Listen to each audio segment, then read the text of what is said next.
José Luis Blanco Machuca del curso 1102. Vengo a presentar la nivelación del primer semestre de la materia de química.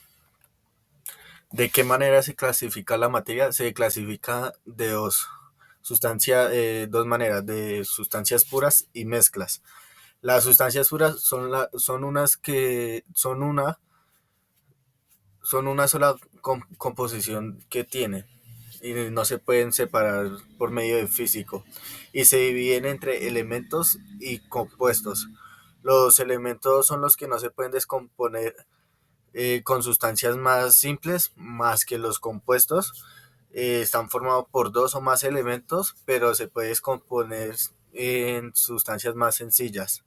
Las mezclas es igual que los compuestos, o sea, tienen dos o más sustancias de composición y se pueden separarse por medio físico y se dividen entre dos, homogéneas y heterogéneas. Las homogéneas son las partes que no podemos diferenciar sus componentes y las heterogéneas son las propiedades que no constantes, pero se puede ver sus partes y se puede diferenciar sus componentes. ¿Qué tipos de cambios puede tener la materia? Puede tener dos tipos: el cambio físico y el cambio químico. El cambio físico es cuando afecta su forma o su apariencia o su estado y cambia algunas características, pero no cambia la sustancia. Un ejemplo sería el agua, que cuando la mandamos a congelar o la ponemos a congelar, que diré, pasa de líquido a sólido. Y en el cambio químico se produce cuando la materia se transforma en otra sustancia. Un ejemplo sería un tornillo o una tuerca a la intemperie, al sol y a la lluvia, pues ahí se oxida y se produce otra sustancia que es el óxido. ¿Cómo se nombran los materiales? En el nombre común son todos los que tienen que ver con vidrios, plástico o por el estilo. Los químicos, más que todo, es sustancias que lo componen con su proporción o material que conlleve con eso. Y que puede tener algunos como los polímeros, algo así. Sí, polímeros. Y en la nomenclatura sistemática son basadas en reglas y convenciones mediante prefijos y sufijos. ¿Qué quiere decir?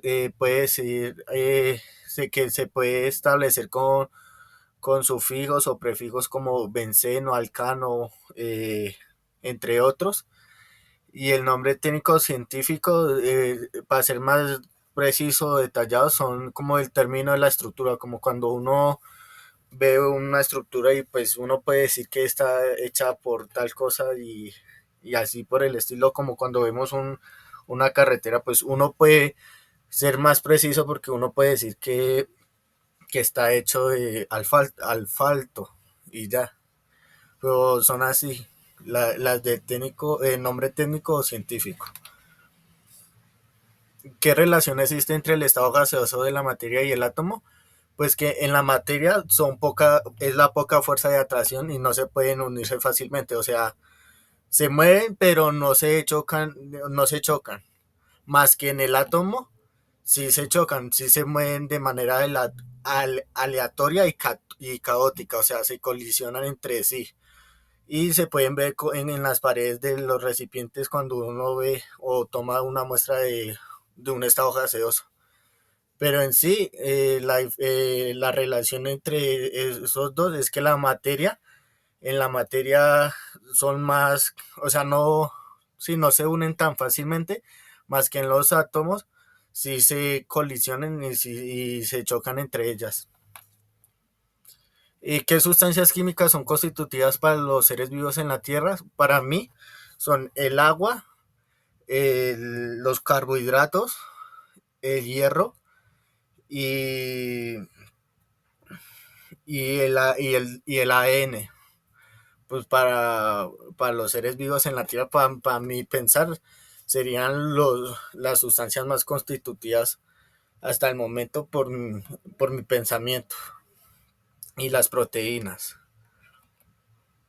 ¿De qué manera se transforman las sustancias químicas orgánicas e inorgánicas? Pues las sustancias químicas se transforma a través del carbono, o sea, las orgánicas son todas las que tienen carbono y puede ser clasificada en diferentes tipos como reacción de adición, de eliminación, de oxidación y reducción, entre otras.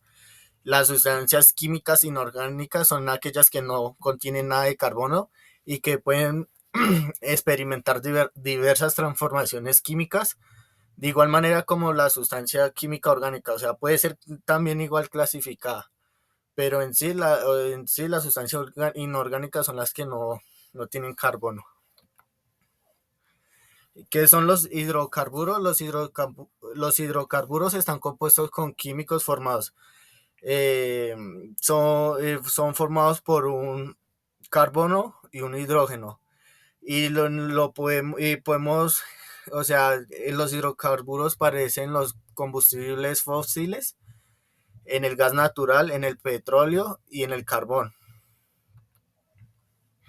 ¿Qué son los alcoholes? Es un compuesto del grupo hidroxil o H.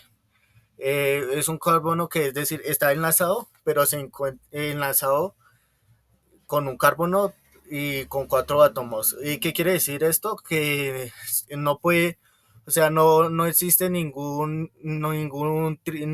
enlace, o sea, ni doble ni triple, siempre está pegado a un solo carbono. ¿Cuáles son los compuestos orgánicos oxigenados? Los compuestos oxigenados son aquellos que son compuestos por la química, que contienen al menos un átomo de oxígeno o uno o más de sus grupos funcionales.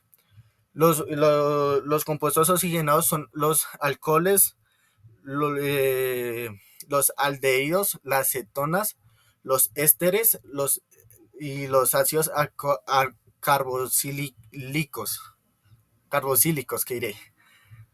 Y, y, y están conformados por un carbono y doble enlace con un oxígeno. Y pues este sería éter, un éter. ¿Cómo se calculan los cambios químicos de la materia?